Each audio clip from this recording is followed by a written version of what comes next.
May buntag sa tanan. Pumunta ko sab.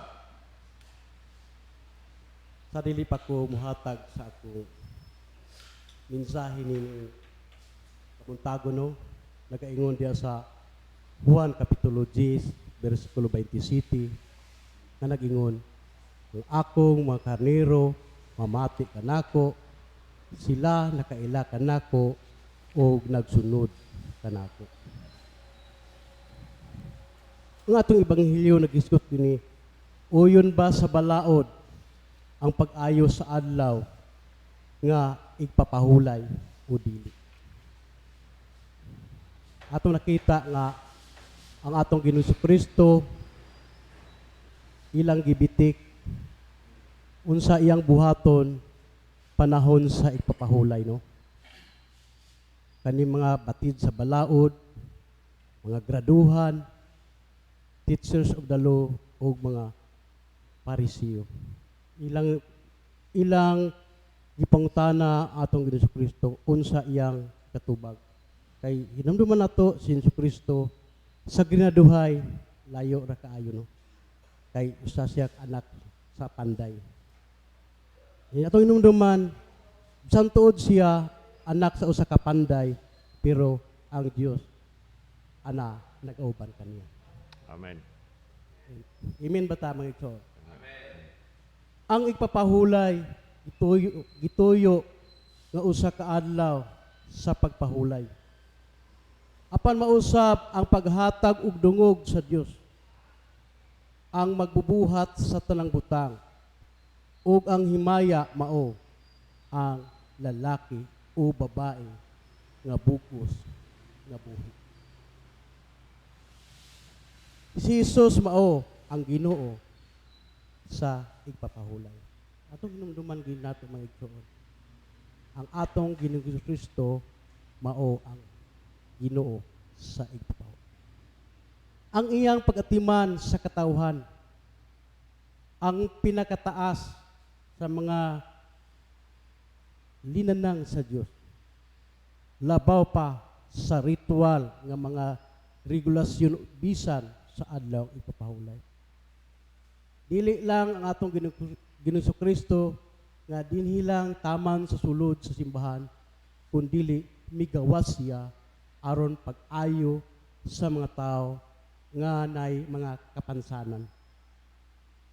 Kay mo kana yang tuyo diha sa pag-anhi dinhi sa kalibutan nga ang pag-ayo sa mga masakiton, sa nagmaluyahon, sa nangapiang, naririwang sa daan tugon nga laki-lakian.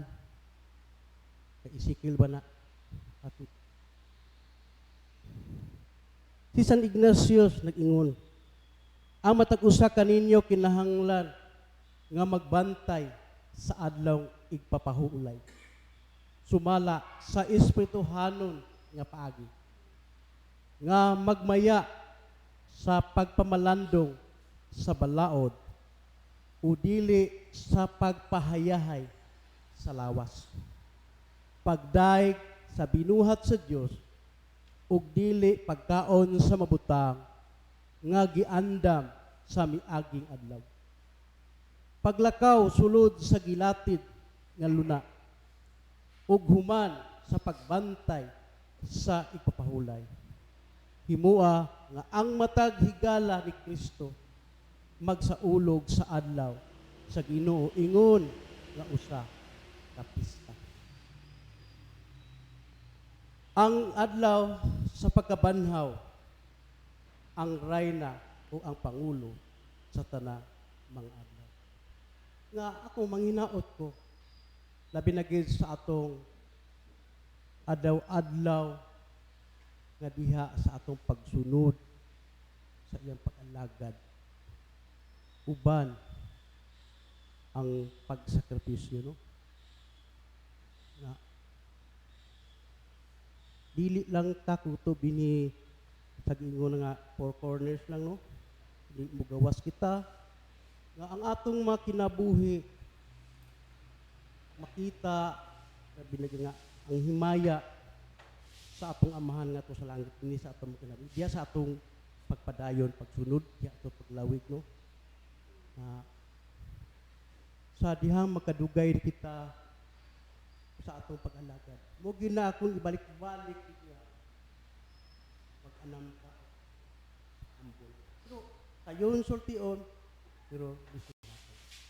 May mga pagkuriyar, may mga bugal-bugal, pero ang imong kasing-kasing, imong magipuyan ang humble o ang humility. Manginaw to, kanang kong tanan. Diha, di wala kita mabuhat, kundi uban ang tapang sa Diyos. Ako lang tong balikon tong pagbasa to atong kulik, no?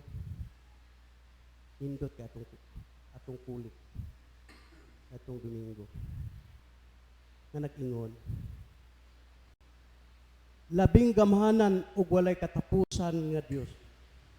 Dugangi kami sa mga gasa sa pagtuo, paglaom ug kaluon.